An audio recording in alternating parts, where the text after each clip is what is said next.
Ladies and gentlemen, my name is Ryanito Bio. You know how to represent 941 to the 301. Born and raised in Rockville, Maryland, Shady Grove Hospital, November 2nd, 1986. Had great parents. You know, my dad has always been real supportive of me and my mom as well. I remember being 5, 6 years old in my dad's Chevy Astro van, listening to the Beatles, you know, and he would turn down the music on certain parts to see if I was singing and see how my voice sounded, and I always passed the test, and I remember that, you know, vividly.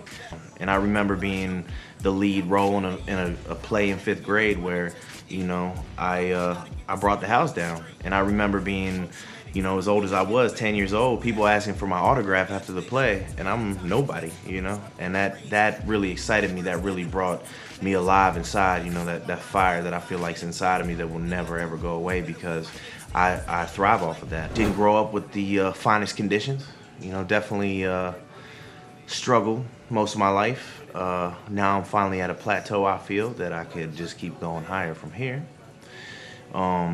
You know, that struggle that I went through my whole life, and dealing with being broke and not having any money, and realizing what other kids had and what I didn't have, really pushed me for that drive to really make something out of myself and better myself and kind of elevate in any way I could, any shape or form. The musical influences, man, that goes way back. You know, my dad is a hippie child, you know, all the way from Buffalo Springfield to, you know, CCR to Chuck Berry to the Beatles, even Elvis Presley.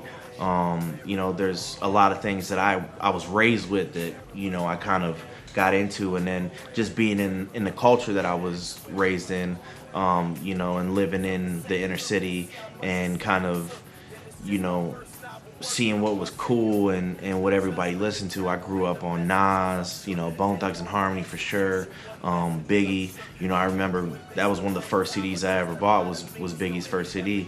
And you know, kind of listening to how he had his own style and his own flavor, and he was unique. You know, that kind of inspired me to do, you know, have my own voice and kind of have people listen to me in the same fashion. I just did the DTC video, which is obviously mine, but I helped out a lot with Shorty 140. He did a video with Pastor Troy called "I Want It All," featuring Mafio's Da Vinci.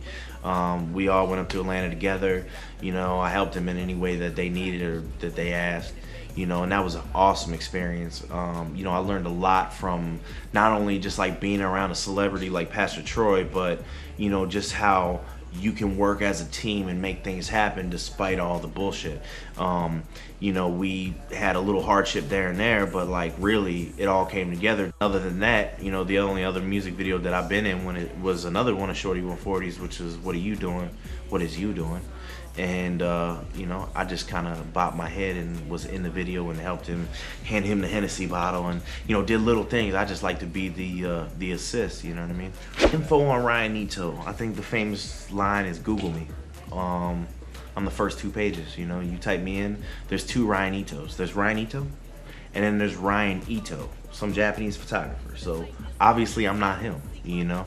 But the first 2 pages you pull up, you'll come up with all my stuff that's been on YouTube. I'm on every single social media site, from Facebook to Twitter. You know, from the future, from now, you know, I hope to be, you know, rolling with Shorty as well. But, you know, my own thing, you know, I want to keep and continue to make my brand build and myself be an entity that's just as powerful or equal, you know. So I have a list of things that I want to get done before I kick it. I want to continue doing music videos for a couple of my songs, but really I'm focused on the business aspect of things, and I really want to be not only a face in this industry, but, you know, somebody who's actually made an impact and made an effect. I want to be unknown, but I want to be famous at the same time. Like Scarface on his grind, I'm living for my time, I ain't never looking back. I'm in love with money, get a woman after that. I never touched the crack, but was deep in the game. Now I'm getting dope, live every day, not feeling ashamed. Not that I regret the way I came.